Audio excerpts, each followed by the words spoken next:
Hello everyone, myself Jitendra Soni. आज तुम्हारे लिए मैं लाया हूँ फिजिक्स में JEE एडवांस का 2016 का सबसे famous question for rotational motion. Rotational motion में एक क्वेश्चन आया था, ये काफ़ी टफ क्वेश्चन था। तो आज हम देखेंगे इस क्वेश्चन में एक्चुअल था क्या। पूरा कॉन्सेंट्रेट, क्वेश्चन कैसा है पहले क्वेश्चन को डिफाइन करते हैं। और याद रखना ये JEE एडवांस का क्वेश्चन था, इसका मतलब इसमें मल्टीपल आंसर्स हो सकते हैं पॉसिबल। ध्यान से समझो। Two thin circular disc of mass m 4m having radii of a and 2a respectively are rigidly fixed by massless rigid rod of length L equals to under root 24a through their centers. This assembly is laid on a firm and flat surface and set rolling without slipping on the surface so that the angular speed about the axis of the rod is omega. The angular momentum of the entire assembly about the point O is L. Which of the following statements are true?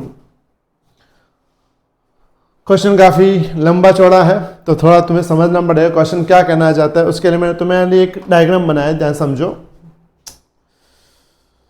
खास करके मैं बाहर से लेके आया हूँ, पूरा ध्यान क्वेश्चन पे। क्वेश्चन ऐसा है कि एक एक्सिस है, ये व्हाइट कलर का जो तुम्हें दिख रहा है एक्सिस है, उसके ऊपर मैंने दो डिस्क लगाई है, ये एक डिस्क, ये दूसरी डिस्क। ये जो डिस्क है ये a रेडियस की है और ये जो पीछे डिस्क है वो 2a रेडियस है, मतलब इसका रेडियस इसके कंपेयर में क्या है, डबल। ऐसा है ये, ठीक है। ये a वाली और ये 2a वाली। फर्क इतना है, इसका मास m है और इसका मास कितना है, 2m है। ये अपने एक्सिस पे ऐसे घूम रही है, रोल कर रही है, ऐसे क्या कर रही है, रोल कर रही है। और रोल करते वक्त इनकी ओमेगा कितनी है, मतलब एंगुलर स्पीड कितनी है, ओमेगा। ऐसे रोल हो रहा है। लेकिन बोला है साथ साथ में रोल तो हो रहा है लेकिन ये ऐसे भी रोल हो रहा है, मतलब रोल करते करते ये पूरा सिस्टम जो है घूम रहे हैं अबाउट जेड एक्सिस। मतलब ये ऐसे एक ही जगह रोल नहीं हो रहा है, ऐसे रोल करते करते घूम रहे हैं, रोल करते जा रहे हैं और ये घूम जा रहे हैं, रोल करते जा रहे हैं और घूमते जा रहे हैं। मतलब दो टाइप का मोशन, एक रोटेटिंग यानी रोलिंग अपने एक्सिस पे, दूसरा वर्टिकल है जेड एक्सिस, जेड एक्सिस के आसपास भी, मतलब खुद के एक्सिस पे भी घूम ही रहे हैं और साथ में इसके एक्सिस के आसपास भी क्या हो रहे हैं, घूम रहे हैं। यानी मोशन कितने हैं, दो मोशन है, एक उसके एक्सिस पे मोशन है और दूसरा जेड एक्सिस से आसपास भी मोशन, यानी मोशन दो टाइप के हैं। अब इस मोशन में हमें चार ऑप्शन दिए हैं और पूछे हैं चार ऑप्शन में से कौन सा ऑप्शन सही है। JEE एडवांस में चारों के चार भी सही हो सकते हैं, चारों में से कोई तीन सही हो सकते हैं, कोई दो, कोई एक, ऐसे सही हो सकते हैं। देखते हैं, पहले ऑप्शंस पढ़ ले क्या क्या है। द सेंटर ऑफ मास, बात आ रही है सेंटर ऑफ मास की, of the assembly rotates about the z axis with angular speed omega by phi. फिर है the magnitude of angular momentum, the magnitude of angular momentum, angular momentum, मतलब हमको दो चीजें देखनी है, स्पीड और एंगुलर मोमेंटम, दो चीजें। अब ये ऐसे घूम रहा है, ठीक है। इसमें ये जो डिस्क अपने एक्सिस पे घूम रही है उसकी एंगुलर स्पीड ओमेगा है अपने एक्सिस पे। तो बोला है जब ये ऐसे रोटेट करेगी इसकी स्पीड इसकी इस एक्सिस की स्पीड के कंपेयर में कितनी है, मतलब ऐसे घूमने वाली स्पीड और ऐसे घूमने वाली स्पीड में क्या फर्क है। ध्यान से समझो, इस डिस्क की बात कर रहे हैं। ये डिस्क अपने एक्सिस पे कैसे घूम रही है, ओमेगा से, मतलब ऐसे ओमेगा घूमते घूमते ऐसे जा रही है और इसका जो रेडियस है इस सर्कल का समझो r है। क्लियर। हमको पहले ये r फाइंड करना पड़ेगा। उसके लिए ध्यान से देखो तो यहां ना एंगल बनेगा 90, तो उसके हिसाब से ये होगा पैथागोरस। पैथागोरस कैसे निकालेंगे r को, तो मैं यहां सॉल्व कर देता हूं या ऊपर ही सॉल्व कर देता हूं यहीं पे। तो r इक्वल टू होगा under root L square plus a square, क्योंकि l दिया हुआ है, ये a है। अब ध्यान समझो, l क्वेश्चन के अंदर गिवन है, अंडर रूट 24a, उसका स्क्वायर करेंगे तो 24a square plus a square is equal to 25a square यानी 5a, यानी ये रेडियस 5a है। मतलब ये डिस्क जो घूम रही है इसका रेडियस a है, लेकिन जिस सर्कल पे घूम रहे हैं सर्कल का रेडियस कितना है? 5 टाइम्स। इसका क्लियर मतलब हुआ इसको खुद का एक सर्कल खत्म करने में जितना टाइम लगेगा, पूरा सर्कल खत्म करने तो 5 गुना ज्यादा टाइम लगेगा, क्योंकि इसका खुद का रेडियस कितना है? a है। खुद का रेडियस कितना है? a है। तो इसको खुद का सर्कल करने में जितना टाइम लगेगा, जो बड़ा सर्कल रेडियस 5 है तो उसमें टाइम कितना लगेगा? 5 गुना ज्यादा। इसका मतलब ये हुआ कि पूरे सर्कल की जो एंगुलर स्पीड मिलेगी वो इसकी खुद की एंगुलर स्पीड से डिवाइड बाय 5 होगी। मतलब ये खुद के एक्सिस पे 5 बार घूम लेगा तब एक सर्कल खत्म करेगा। जैसे नहीं अर्थ सन के आसपास घूमती है, खुद के एक्सिस पे जब वो 365 बार घूम लेती है तब एक सर्कल खत्म होता है, वैसे ही ये खुद के एक्सिस पे 5 बार घूम लेगी तब जाके एक सर्कल खत्म करेगी। मतलब पूरे सर्कल की स्पीड कितनी होगी? उसकी एक्चुअल स्पीड से डिवाइड बाय 5। ऑप्शन 1 देखो, the centre of mass of the assembly, assembly मतलब पूरा system, rotates about the Z axis with angular speed omega by 5। मतलब ये टर्म जो है राइट है, मतलब ऑप्शन ए इज राइट। ये क्लियर? उसके बाद आता है एंगुलर मोमेंटम। अब यहां पे एंगुलर मोमेंटम 2 मिलेंगे हमको। कौन से 2 मिलेंगे? एक तो खुद के एक्सिस पे घूम रहा है वो मिलेगा, और दूसरा ये ऐसे भी घूम रहा है, 2 मिलेंगे। पहले जब इसकी बात करते हैं, एंगुलर मोमेंटम की डायरेक्शन, एंगुलर मोमेंटम की डायरेक्शन हमेशा कहां होती है? एक्सिस पे। ध्यान समझो, ये ऐसे घूम रहा है, मान लो इसको हम लोग ऐसे मान लेते हैं, भाई ये ऐसे घूम रहा है, ऐसे घूम रहा है तो हम कहां जाएगा? ऐसे। इसका मतलब इसका जो सेंटर ऑफ मास है वो इस तरफ आएगा, यानी वो एंगुलर मोमेंटम इस तरफ आएगा, यानी L सेंटर ऑफ मास का मतलब ये जो अपने एक्सिस पे घूम रहा है ना ऐसे, उसका ये समझो ऐसे घूम रहा है तो ऐसे घूमेगा तो इस तरफ आएगा, मतलब कि एंगुलर मोमेंटम की डायरेक्शन इस तरफ होगी। किसका एंगुलर मोमेंटम? डिस्क का अपने एक्सिस पे। दूसरा ये ऐसे भी घूम रहा है तो ऐसे जब घूमेगा ना इस टाइप से, ऐसे करके ऐसे, तो थंब ऊपर जा रहा है, मतलब इसका सेंटर ऑफ मास, मतलब ये जो पूरा सिस्टम है इसका एक और एंगुलर मोमेंटम आएगा, उसको मैं व्हाइट कलर से दिखा देता हूं, वो ऐसा आएगा। इसका मतलब सेंटर ऑफ मास कितने आएंगे, मतलब एंगुलर मोमेंटम कितने आएंगे? 2 आएंगे। एक कौन सा एंगुलर मोमेंटम? डिस्क के एक्सिस वाला, दूसरा ये बॉडी के एक्सिस वाला। कितना एंगुलर मोमेंटम आएंगे? यहाँ पे 2 एंगुलर मोमेंटम आएंगे। पहले हम इसकी बात करते हैं। ये ना इन बॉडी का है, तो नॉर्मली LCM फॉर्मूला होती है सिंपल, I इंटू ओमेगा। क्या होती है? I into omega. ध्यान समझो, I मतलब मोमेंट ऑफ इनर्शिया। अपने पास मोमेंट ऑफ इनर्शिया 2 डिस्क की है, एक और एक 2। मोमेंट ऑफ इनर्शिया डिस्क की क्या होती है? mr²/2। समझो, तो I की जगह ma²/2। क्यों ma²/2? क्योंकि उसका रेडियस a है, मास m है। दूसरे का I 4m 2a²/2, क्योंकि दूसरे डिस्क का मास है 4m, रेडियस है 2a इंटू ओमेगा। तो ये हो जाएगा अपना ma²/2 प्लस 2 स्क्वायर 4 4 जा 16 ma²/2 ओमेगा, तो ये हो जाएगा 17 ma²/2 omega. 17 ma²/2 option C. तो देखो ऑप्शन सी भी राइट है, मतलब 2 चीजें अपनी राइट हो गई। कौन सी राइट हो गई? ए बी और सी बी। फिर दूसरा ये वाला एंगुलर मोमेंटम देखते हैं। अब ये वाला एंगुलर मोमेंटम ध्यान से देखो किस तरफ है, ऐसे जा रहा है। हमें चाहिए किसके रिस्पेक्ट में? तो यहां लिखा है पॉइंट O और एक्सिस कौन सा है? Z है। तो ध्यान से देखो, यहां पे एक बात समझो, यहां एंगल थीटा है, यहां एंगल थीटा है। तो इस लाइन को मैं अगर आगे बढ़ाऊं तो यहां एंगल भी थीटा होगा और यहां एंगल भी थीटा होगा। यहां एंगल अगर थीटा है तो यहां भी थीटा होगा, वो क्रॉस वाली लाइन।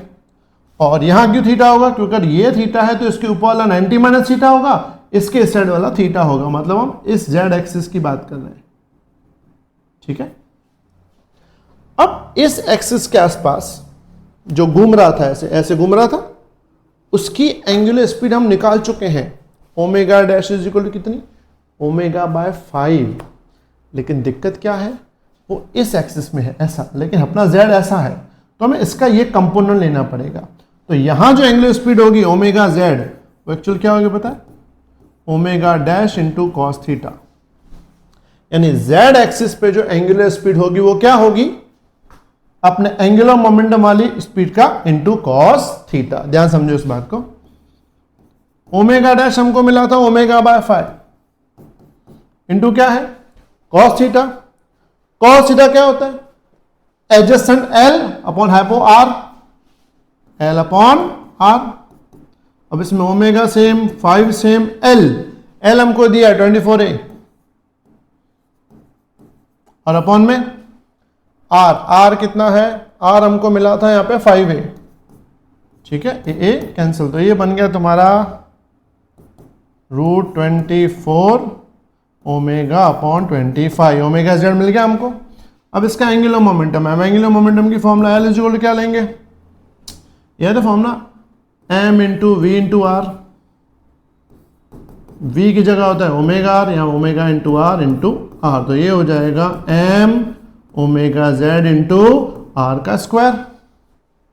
अब हम ये आर स्क्वायर कहां से लाएंगे? अब आर लाना पड़ेगा। ये आर क्या है? इस सिस्टम का सेंटर ऑफ मास। क्या है यार? ये सिस्टम का सेंटर ऑफ मास। अब सेंटर ऑफ मास कैसे निकालेंगे? ध्यान समझो। उसके लिए हमें ये फॉर्मूला लगानी होगी, शायद तुमने फॉर्मूला पढ़ी होगी, XCM is equal to m1x1 plus m2x2 upon m1 plus m2। क्या formula? m1x1 plus m2x2 upon m1 plus m2। ये क्लियर? अब इसमें m1 समझो, m1 इसको मास लेते हैं और x1 इसको समझो ओरिजिन ले लेते हैं 0, ठीक है, प्लस m2 ये 4m, और ये यहां से कितना दूर है? इस पॉइंट से ओरिजिन के हिसाब से l डिवाइड बाय 5m, तो ये mm कैंसिल हो जाएगा 4l बाय 5। मतलब तुम्हें ये डिस्टेंस मिलेगा 4l by 5, centre of mass का डिस्टेंस कितना मिलेगा? 4l by 5। तो यहां से कितना दूर होगा ये point? l plus 4l by 5। कितना होगा? l plus 4l by 5। मतलब यहां पे r क्या होगा actually? l plus 4l by 5, तो ये हो जाएगा 9l बाय 5, ठीक है। अब इसमें हम वैल्यू डालें, ठीक है, तो अभी इसमें होगा अपने पास l is equal to, divide कर देता हूं मैं, L equals to m omega Z की जगह 24, ठीक है, ओमेगा अपॉन 25 आर स्क्वायर, यानी इसका स्क्वायर लेंगे तो आएगा 81 L स्क्वायर बाय 25, क्योंकि ये होगा इसका स्क्वायर करेंगे ओमेगा, हाँ ओमेगा, तो ये हो जाएगा तुम्हारा वैल्यू 81 m या 81 into √24 into m omega L square upon 25 का स्क्वायर। बाप रे, बहुत लंबा बड़ी वैल्यू आ गई, ठीक है। 25 का स्क्वायर, यहाँ कोई मिस्टेक तो नहीं की? ओमेगा बाय 5, कॉस थीटा क्या लिया? एच अपॉन आर, एल की जगह √24a, आर की जगह 5a कैंसिल, हाँ ये ठीक है। तो ये एल मिल गया, तो ये देखो ये एल इससे मैच नहीं कर रहा, इसका मतलब क्लियर है, बी ऑप्शन नहीं आएगा। तो ए सही था, सी भी सही था, बी सही नहीं है। अब बचा कौन अकेला? डी। डी में क्या लिखा है? The magnitude of the Z component of L is 55 M square. अभी देखो मैग्नीट्यूड किसका? Z component. अपने पास यहां पे एंगुलर मोमेंटम दो मिले हैं, एक डिस्क का इस तरफ एलसीएम ये वाला, और दूसरा ये वाला एल जो यहां मिला है हमको, ये वाला एल। हमें बोला है उसका जेड कंपोनेंट इतना होगा, प्रूव करो। यानी दोनों का हमको क्या निकालना पड़ेगा? Z component. ध्यान समझो, ये इसका थीटा इस तरफ है, तो थीटा के दो component, LCM cos, LCM sine. Theta इस तरफ है तो कॉस और साइन, तो जेड में कौन सा आएगा? साइन। तो आएगा एलसीएम, कौन सा कंपोनेंट? साइन, ये जेड में आएगा इसका, लेकिन नीचे आएगा तो आगे क्या लगाएंगे, माइनस। दूसरा ये वाला एल, इस एल का ये कंपोनेंट होगा एल कॉस थीटा, वो प्लस में होगा, तो रिजल्टेंट जो जेड में आएगा वो कितना आएगा, इस एल का कॉस माइनस इस एल का साइन, दोनों जेड में होंगे, एक ऊपर है एक नीचे, इसलिए बीच में माइनस आया।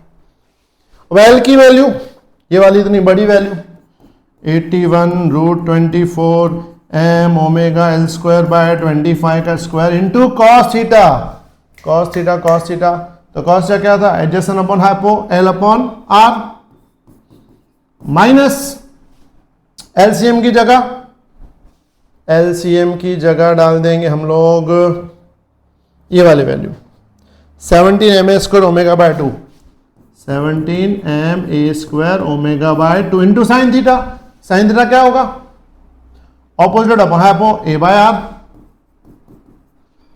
अब यहां पे तो देखो एल, इन सब में एल की जगह वैल्यू डाल दें, एल को किस में डाला था हमने, L L L L A √24a, तो 24 डालेंगे तो वो तो कैंसिल हो जाएगा, बहुत लंबा हो जाएगा, मतलब ये हुआ कि इसका कोई भी आंसर मुझे नहीं लगता ये 55 आएगा, तो इसको बाद में सॉल्व करना, मेरे ख्याल से 55 नहीं आएगा, क्योंकि ये रूट में आंसर है, आंसर रूट में है तो रूट के फॉर्म में ही रहेगा।